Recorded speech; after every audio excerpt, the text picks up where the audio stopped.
Welcome to Ren's Philanthropic Insights video podcast series, made to help financial advisors make the most of their clients' charitable giving. I'm your host, Kim Ledger, Ren's VP of Complex Assets, and I brought in one of our experts from Ren, Kyle Christopherson, SVP of Client Growth, to dive into the topic of different ways advisors can leverage DAFs for long-term impact. To give you some background on Kyle, he has over 20 years of experience in every aspect of creating and administering various charitable gift instruments. He's a frequent presenter at national and regional conferences, educating financial professionals and plan giving officers on how to create effective planning strategies. Welcome back, Kyle. Thanks for having me again. Yeah. It's good to be back. It's been a lot of fun. This is our fourth session together, and it is. Yeah, we've been talking a lot about charitable giving and have dived into donor advised funds specifically. And last time we spent some time on how to have that charitable giving conversation. Yeah, that initial with conversation. Clients. Exactly. Yep. So given the popularity of DAFs, how do you know if a DAF is the right option for a client? Yeah, and certainly there's some things that you can look at when you're reviewing your client portfolio. And let's say you've just learned about donor advised funds, you're going to go back and start looking for clients that might be able to benefit from either charitable giving, donor advised fund in general. There's definitely some key things that you can look at when you're reviewing their portfolio. First of all, do they have an overly concentrated position in a certain security, stock or mutual fund? Maybe they need to diversify from, and they're going to need some tax advantage planning for that. Maybe it's just a highly appreciated asset that they might be looking to liquidate it at some point in time in the future. You can start planting the seed for a donor advised fund in the future when they're ready to go to that point. There's also a lot of clients that, they might just have a high earnings year. Maybe they received a large bonus. Maybe they received an inheritance, even if it's not going to be taxable to them. They've received a windfall, if you will, and they want to do some charitable planning. A lot of times when clients receive an unexpected increase in earnings, they like to give a portion of that over to their charitable organizations they support. Yeah. Shares that have vested. Yeah. Absolutely. Some lifestyle changes. So if they are nearing retirement, for a classic example are those clients that maybe have rental properties and they're trying to wind down and simplify their life a little bit. If they're going to be reaching that stage, then it might be time for you have to restructure some of their assets, which could include liquidating some of the real estate. And, that could be an opportunity for a donor advised fund to avoid some of that capital gains tax, get a charitable deduction. Sure. That makes sense. There was an advisor that I had worked with that he, as he was looking at his own situation, one of the things he wanted to do was get his kids or his grandkids involved in giving. Absolutely. And begin to teach them. And, we've talked in some of the other episodes about that legacy planning and multi-generational. And this guy brought his grandkids in and said, all right, you guys, we're going to you're going to each do a presentation on your favorite charity. You're going to present it. We're going to all get together. You're going to present it. And then at the end, I'll vote. I'll decide which charity we're going to give to. So you better bring your A game. And you know what? He said that those kids aged 7 to 17 showed up with their presentations. And he said they just killed it. But the thing that struck him the most was that he learned a lot about his grandkids that day in a way that he would never have learned otherwise. What was important to them, what causes were meaningful to them. And he was so excited. He said, I just hit the table and I said, we're going to give to them all. You saw that coming, didn't you? Yes. So, Grandpa wasn't going to say no to anybody. So but since then, they've made it an annual tradition. I mean, what a great legacy for those kids. And so it's just something to listen for when you're talking with your clients. Are they worried about the next generation and passing on their values? And charitable giving is a great way to get your your children engaged with the community. That's one of my favorite stories, and I've shared that with donors and advisors over the years. And I've had multiple people who've said, I want that situation, and who have done it for that very reason. Yeah. So it's I love that story. And I'll probably keep telling it.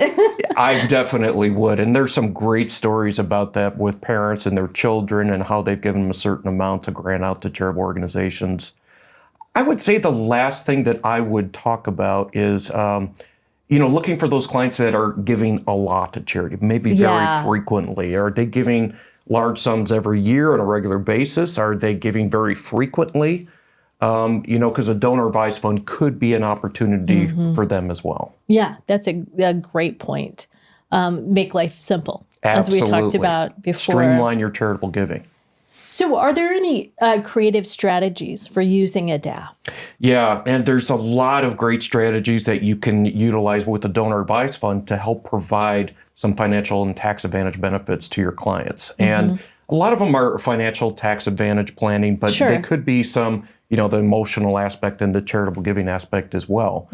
But certainly when it comes to the tax advantage plan, we talked about the income tax deduction. We talked about avoiding the capital gains tax. So that becomes very important when you're looking at a situation where maybe you need to do that portfolio reallocation. Oh, yeah. Where you've got over concentration in a certain security, like we talked about before, some of those flags that you can identify. And you could put some of that security into a donor advised fund, get a charitable deduction, avoid the capital gains tax, and then you use the charitable deduction to help offset the portion of those securities that was sold outright. So it's not an all or nothing kind of scenario. It's something where you can give a portion of it and utilize the tax deduction to sell the other portion outright. I think that's a great point.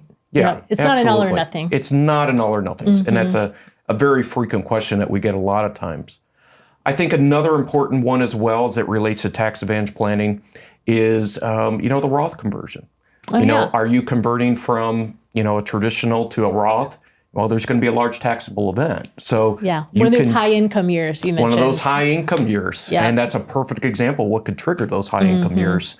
And you can utilize a gift to a donor advised fund to help offset some of that taxable event. Yeah, that makes sense. That makes sense. And a great strategy that you can also look at is it dovetails into, trying to create that charitable reduction for a significant tax year, significant income year, is, if your client is giving, we talked about those frequent gifts to charity, but if they're giving on a regular basis, let's say it's $20,000 a year to their charitable organizations that they're supporting, and they do that every year. Well, if you've got a high income year, why don't you think about front loading some of those charitable contributions? Take the next 5 years worth of charitable gifts. Yeah. So $20,000 a year for 5 years, put $100,000 in today. Yeah. Get the larger charitable deduction, and then every year after that, you give out the $20,000 that you normally would have to those charitable organizations.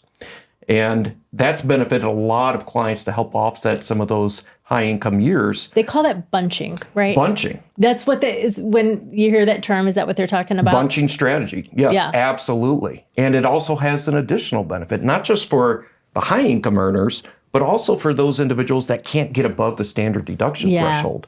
So with the standard deduction going up, a few years back, unless you have, over $25,000 or so with itemized deduction, you're not going to get over that threshold. So any money that you give away to charity, although you're claiming it, it's not providing any benefit.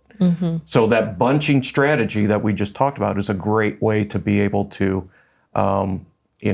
take advantage of that income tax deduction.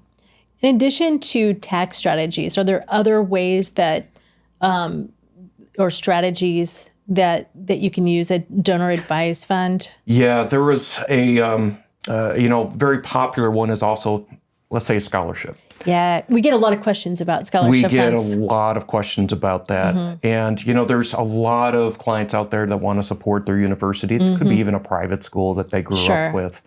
And to be able to provide that support ongoing and, have support future students with your family name attached to it is very meaningful for them. And so we get that question a lot. How do we support or fund a scholarship? And what we typically suggest is, you can go to your school, you go to your university, work with them to establish that scholarship They have the committee. They'll go through the vetting process, find the recipient. Yeah, because there's specific rules about There's very specific rules that you have to follow. And, that's kind of a best practice to let the school be responsible for that component. But then you use your donor advised fund to make grants on an annual basis, semi-annual basis, however often you need, to fund that scholarship on an ongoing basis. And there was one an advisor that I worked with that was working with their clients that it came to us and said, you know what, I have this client, their son had recently been killed in a car accident, and he was going to this school. And what they wanted to do is create a memorial scholarship fund in their son's honor so that this scholarship at the school would fund for future students and also be a memorial to their son. So, very powerful story, and, just another way that you can utilize a donor advised fund. That's great. That is, again, it gets to the deeper client relationship piece of it there. Are there specific assets that are ideal for a donor advised fund? There are specific assets. Cash, very easy, very straightforward. Kind of expensive. Kind of expensive. As far as you don't get the double. You don't get the double tax benefit as far as avoiding the capital gains tax. So by default, you're always going to want to look for those highly appreciated assets. And then typically that's going to be any publicly traded security, a stock or mutual fund that's appreciated. And preface that by saying from a non-qualified account. Yes. Good point. You want to stay away from the qualified accounts during your life. Right. But from a non-qualified account, those appreciated assets are very beneficial. But, sometimes when, I'm speaking with financial advisors, they are very focused on the cash or the publicly traded securities. But there's a whole nother aspect that you can consider for donor advised funds that you may not realize. And that's getting into what we refer to as complex assets, which is near and dear to my heart. Very much so, which you are an expert on. Yes. And, that's love that. Basically any asset that's not sold or purchased on the public stock exchange. So when you think about complex assets, right, that's closely held businesses, tangible assets, real estate. Lots I'm sure of you've things. got a lot of great examples for that, I Kim. do, but I'm going to save those I've got a whole series. You guys, I have a whole series coming out on that. So hang tight on that. Because we've got a lot to talk about with complex assets. But generally speaking, there's a lot that we can do with complex assets and donor advised funds. Absolutely. Yeah. So definitely worth having the conversation. All right.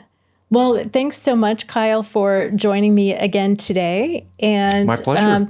Look forward to having you back next time when we talk about collaborating with your clients, other professional advisors, and their charitable planning. So look forward to that. Thanks, Kim. Looking forward to it. Yeah, thank you.